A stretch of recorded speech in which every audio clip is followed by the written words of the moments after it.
The geopolitical situation in the world is rapidly heating up. The conflict in Syria is still raging. It exploded almost in the very center of Europe when a full-scale war between Russia and Ukraine began, then erupted in Gaza between Palestinians and Israelis. The Houthis are mercilessly shelling merchant ships in the Red Sea, blocking the Suez Canal.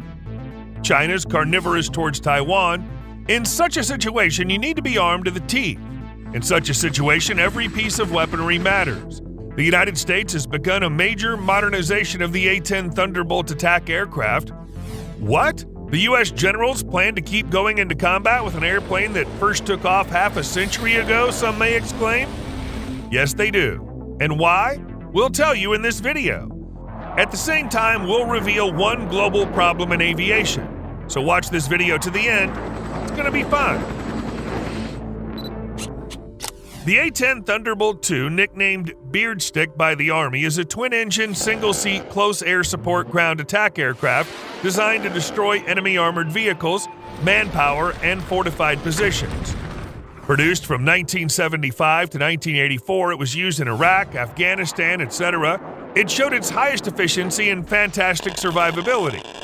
For example, during Operation Desert Storm in 1991, 144 A-10 attack aircraft destroyed 900 tanks, 1,200 artillery systems, and 2,000 units of other equipment, losing only 7 machines, or 1 airplane per 1,350 sorties.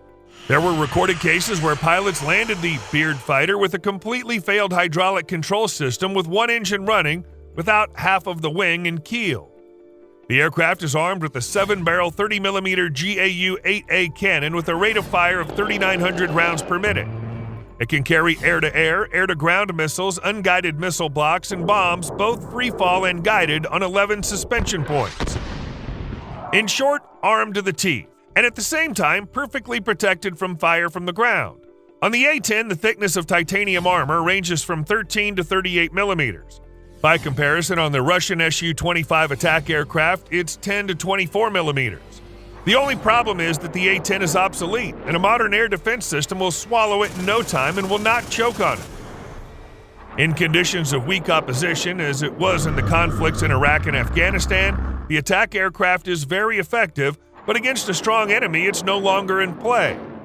The U.S. Air Force has been trying to get rid of the A-10 Warthog for a long time, since the end of the 1991 Gulf War, arguing that it's no longer capable of surviving against a decent air defense system. The A-10's powerful lobby in Congress, as well as the support of Army, veterans, and the public, has allowed the airplane to operate much longer than originally envisioned. For example, one former Marine wrote in support of the airplane, "I've heard the sound of this airplane more than once. It's the sound of rescue. If you hear the sound of that cannon, you are not a target. I love this airplane and hope it lasts another 30 to 40 years, unless they come up with something to replace it, which I highly doubt. Even though I was a Marine, if I met an A-10 pilot somewhere, I'd buy him a beer just to say thanks for saving my butt." American generals had very high hopes for the F-35. It was designed to replace both the F-16 and the A-10 and became a kind of universal airplane. The Pentagon claimed that replacing 2 airplanes with 1 would simplify maintenance, reduce costs, and in general replace the aging A-10 with a new airplane. What does it mean to replace the A-10? It means it'll fulfill its missions and do so at least as well. So the replacement must be adequate, capable of not just mixing the ground with concrete, but doing it qualitatively, to nail all the strangers and leave intact their own. After all, on a battlefield, one zone and another's can be separated by as little as a couple hundred feet. In 2018, a competition was held between 2 aircraft to determine the suitability of the F-35 for the role of the A-10. The tests were conducted in a low to medium threat air defense environment where the aircraft faced light anti-aircraft guns and at worst, man-pads missiles. The test did not include high-threat missions, which would have included enemy fighters and modern air defenses, because it was stated that the A-10 was not designed to operate in such environments, and according to the report, the F-35 is the only aircraft capable of fighting in such conditions at all. The result of this competition were not partially declassified until 5 years later. That's a long time to write a 48-page report, and now it's clear why the 5-year wait was necessary.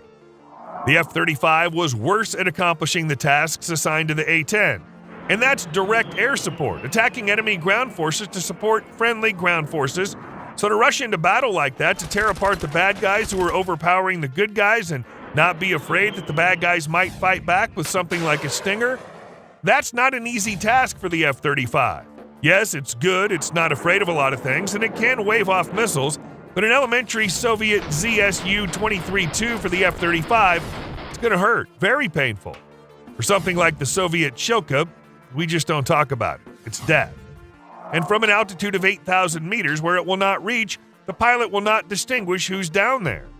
And the F-35 does not have such a wonderful 7-barrel cannon, in a few moments turning an armored target into a sieve. In addition, the Senate and Congress remembered that the cost of an F-35 flight is about $44,000 per hour, while an A-10 flight costs only $19,000 to $20,000 per hour. Therefore, as much as the Pentagon generals did not want to write off the bearded man and replace it with the F-35, common sense prevailed.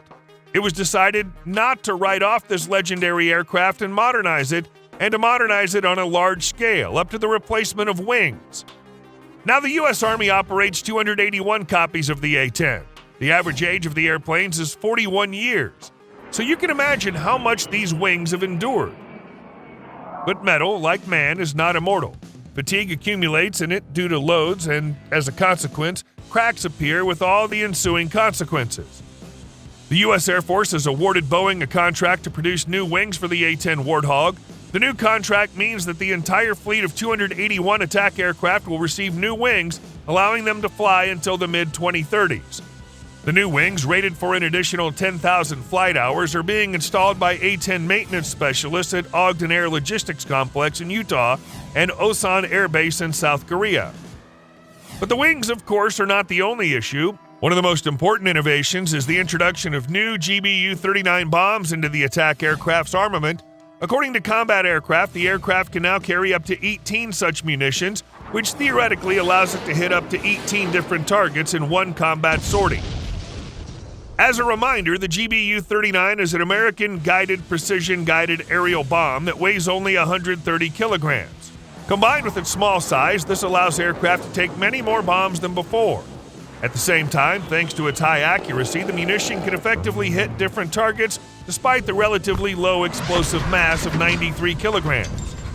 In addition to accuracy, the main advantage of GBU-39 is its low observability, which makes it difficult for anti-aircraft missiles to repel a massive strike by such bombs. Several other U.S. Air Force combat aircraft have previously been taught to use such bombs, including the F-15 Strike Eagle fighter bombers. Additional enhancements to the A-10 will include improvements to the Scorpion's helmet-mounted Scorpion system, which will allow for much faster and more effective identification of ground targets. In addition, the upgrades could also address communication systems. The attack aircraft will probably employ a new Linked 16 system to share information with other units, which will increase situational awareness to ensure survivability. The cockpit was proposed to have one large display instead of many to make it easier to control the complex aircraft system. Yet, as is easy to see, this upgrade does not improve the aircraft's ability to operate in an area with modern echeloned air defenses. And that's a big problem. As the experience of the most technologically advanced war of the present time, the war between Russia and Ukraine, shows, not even the continuous air defense zone that Ukraine has gives Russian aviation a lot of problems. This can be confirmed by the destruction of 2 or 3 Russian airplanes at a time from ambushes. For example, in December 2023, the Ukrainian military covertly brought to the front line the American Patriot system, which was given to them, and within a few minutes, it shot down 3 Russian Su-34 bomber fighters, which were dropping planting bombs on the Ukrainian army positions from a distance of 40 to 50 kilometers from the front line. Therefore, Russian aviation does not risk entering the zone of action of the Ukrainian air defense and works from afar, firing missiles and dropping guided bombs on Ukrainian troops. But there's no talk of performing the tasks carried out by the attack aviation. As a consequence, we don't hear much about the actions of Russian Su-25 attack aircraft, so there's no air cover for the troops directly on the battlefield. Neither the Russians, nor the Ukrainians, nor the Americans, if they fight against Russia or China. How to solve this problem is unclear. Helicopters and drones cannot fully replace the attack aircraft. Now let's fantasize a bit. What'll happen if, along with the F-16s that are about to appear in the skies of Ukraine, A-10s will be fighting, or Warthogs will appear in the skies over Gaza? In the second case, it would certainly play a very positive role. Palestinian militants have no serious air defense.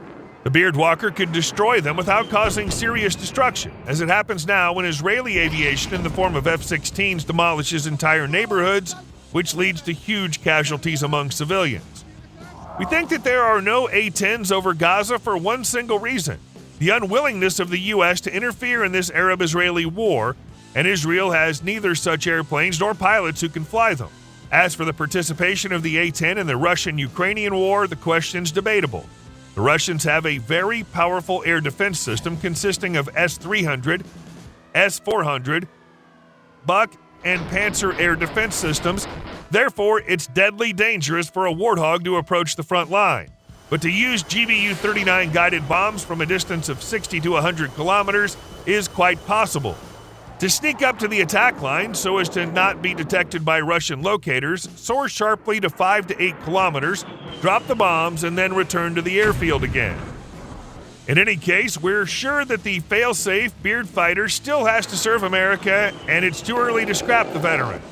As one U.S. Army veteran put it, the A-10 Beardstalker will never retire. He's too good at what he was made for. Every man on Earth wants that angel sitting on his shoulder. Long live the Beardwalker. What do you think about the modernization of the A-10 Thunderbolt and its involvement in ongoing military conflicts? Write about it in your comments below. Don't forget to subscribe to our channel and click on the bell to not miss new videos about modern weaponry. We hope you have a great day, and we'll see you again soon.